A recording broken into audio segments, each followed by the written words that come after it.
Mark chapter 14. It was now 2 days before the Passover and the feast of unleavened bread, and the chief priests and the scribes were seeking how to arrest him by stealth and kill him. For they said, "Not during the feast, lest there be an uproar from the people." And while he was at Bethany in the house of Simon the leper, as he was reclining at table, a woman came with an alabaster flask of ointment of pure nard, very costly, and she broke the flask and poured it over his head. There were some who said to themselves indignantly, "Why was the ointment wasted like that? For this ointment could have been sold for more than 300 denarii and given to the poor." And they scolded her. But Jesus said, "Leave her alone. Why do you trouble her? She has done a beautiful thing to me. For you always have the poor with you, and whenever you want, you can do good for them, but you will not always have me. She has done what she could. She has anointed my body beforehand for burial. And truly I say to you, wherever the gospel is proclaimed in the whole world, what she has done will be told in memory of her." Then Judas Iscariot, who was one of the 12, went to the chief priests in order to betray him to them. And when they heard it, they were glad and promised to give him money, and he sought an opportunity to betray him. And on the first day of unleavened bread, when they sacrificed the Passover lamb, his disciples said to him, "Where will you have us go and prepare for you to eat the Passover?" And he sent 2 of his disciples and said to them, "Go into the city, and a man carrying a jar of water will meet you. Follow him, and wherever he enters, say to the master of the house, 'The teacher says, where is my guest room, where I may eat the Passover with my disciples?' And he will show you a large upper room furnished and ready. There prepare for us." And the disciples set out and went to the city and found it just as he had told them, and they prepared the Passover.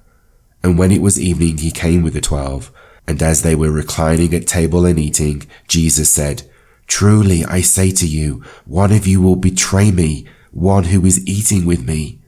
They began to be sorrowful and to say to him one after another, "Is it I?" He said to them, "It is one of the 12, one who is dipping bread into the dish with me. For the Son of Man goes as it is written of him, but woe to that man by whom the Son of Man is betrayed. It would have been better for that man if he had not been born." And as they were eating, he took bread, and after blessing it, broke it and gave it to them, and said, "Take, this is my body." And he took a cup, and when he had given thanks, he gave it to them, and they all drank of it. And he said to them, "This is my blood of the covenant, which is poured out for many.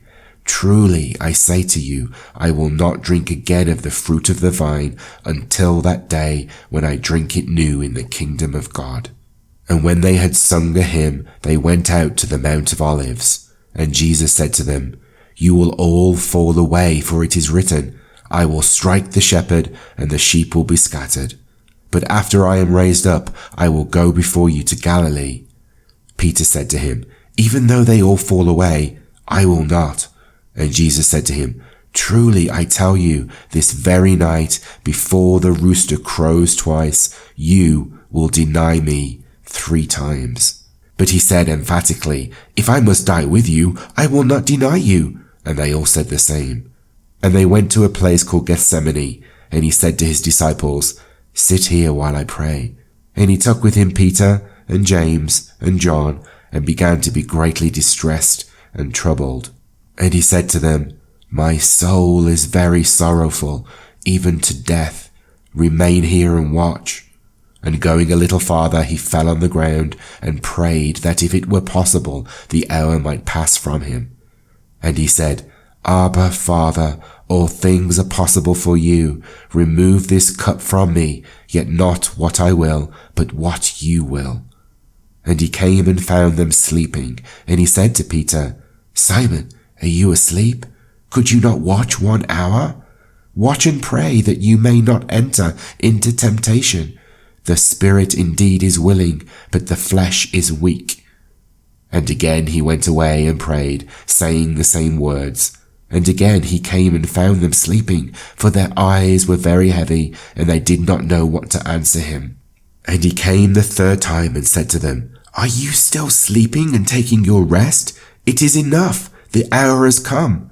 The Son of Man is betrayed into the hands of sinners. Rise, let us be going. See, my betrayer is at hand." And immediately while he was still speaking, Judas came, one of the 12, and with him a crowd with swords and clubs from the chief priests and the scribes and the elders. Now the betrayer had given them a sign, saying, "The one I will kiss is the man. Seize him and lead him away under guard." And when he came, he went up to him at once and said, "Rabbi," and he kissed him. And they laid hands on him and seized him. But one of those who stood by drew his sword and struck the servant of the high priest and cut off his ear. And Jesus said to them, "Have you come out as against a robber with swords and clubs to capture me? Day after day I was with you in the temple, teaching, and you did not seize me, but let the scriptures be fulfilled." And they all left him and fled. And a young man followed him with nothing but a linen cloth about his body, and they seized him, but he left the linen cloth and ran away naked. And they led Jesus to the high priest, and all the chief priests and the elders and the scribes came together. And Peter had followed him at a distance, right into the courtyard of the high priest, and he was sitting with the guards and warming himself at the fire. Now the chief priests and the whole council were seeking testimony against Jesus to put him to death, but they found none. For many bore false witness against him, but their testimony did not agree. And some stood up and bore false witness against him, saying, "We heard him say, 'I will destroy this temple that is made with hands, and in 3 days I will build another, not made with hands.' Yet even about this their testimony did not agree.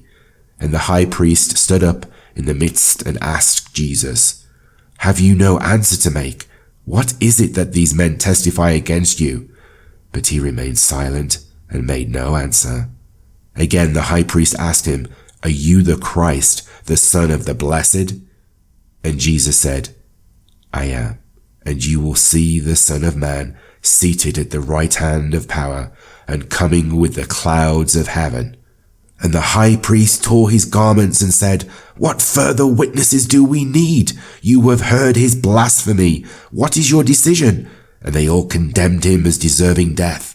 And some began to spit on him and to cover his face and to strike him, saying to him, "Prophesy!" And the guards received him with blows.